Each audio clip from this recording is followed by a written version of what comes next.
Vous écoutez Europe 1, il est 11h30. Le journal de la santé avec Anne Le Gall. À la une de l'actualité, plus de 700 000 intoxications alimentaires enregistrées en France chaque année. Nous passerons en revue les gestes d'hygiène indispensables dans les cuisines. De plus en plus de médecins prescrivent du sport sur ordonnance. Et puis dormir avec une veilleuse, ça nuit à la qualité du sommeil. Et pour commencer, les données de la sécurité sociale sur notre santé pourraient bientôt bénéficier d'un accès public. C'est ce que prévoit le projet de loi santé de Marisol Touraine. Ces données, ce sont les feuilles de soins, les prescriptions, les fiches d'hospitalisation. Alors bien sûr, ces données seront anonymisées. Et à quoi ça sert d'exploiter ces 17 milliards de données de la sécurité sociale ? Eh bien, par exemple, ça sert à repérer les effets secondaires de certains médicaments.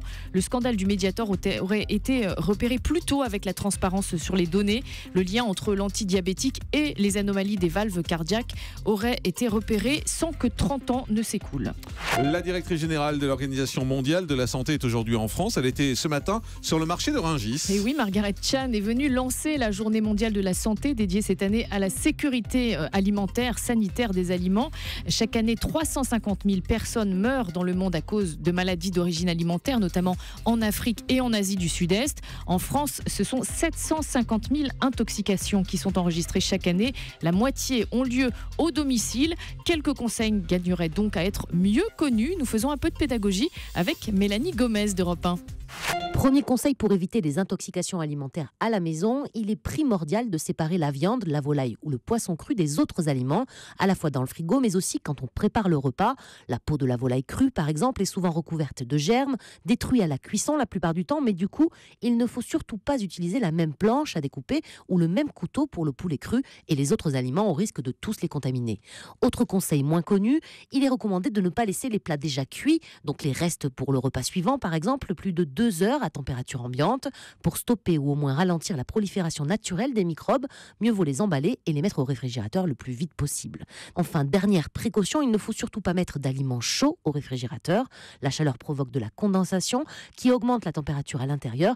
Et là aussi, le risque, c'est de laisser ne serait-ce que quelques minutes aux bactéries pour proliférer tranquillement dans le frigo le temps que le plat refroidisse.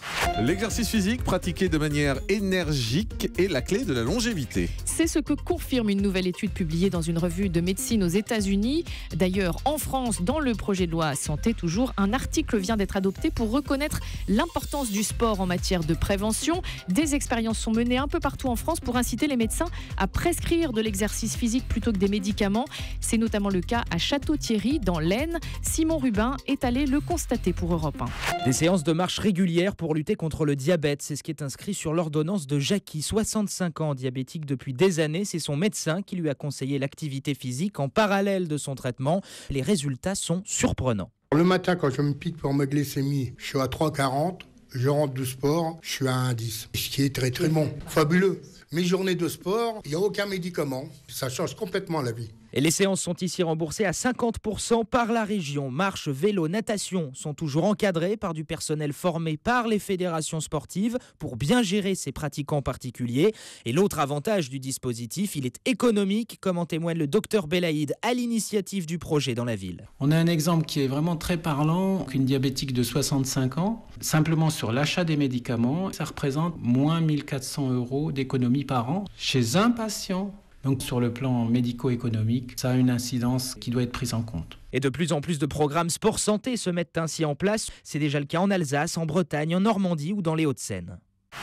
Et si vous voulez tester un nouveau sport, vous pouvez toujours tester le rétro-running. Le rétro-running, c'est quoi ? Ce n'est pas du sport en survêtement vintage. Non, c'est du jogging en marche arrière, tout simplement. En marche Il arrière paraît que c'est très efficace sur le plan vous avez toujours des musculaire idées incroyables, et vous. cardiovasculaire. Alors là, c'est pas moi, c'est le coureur Marc Lamouche qui vient d'en parler dans son ouvrage intitulé La course à pied, méthode d'entraînement par cycle. Le rétro-running développe ainsi les quadriceps, les muscles des chevilles et permettrait de brûler 1/3 de calories en plus sur la même tourner la distance. tête. Comment vous faites ?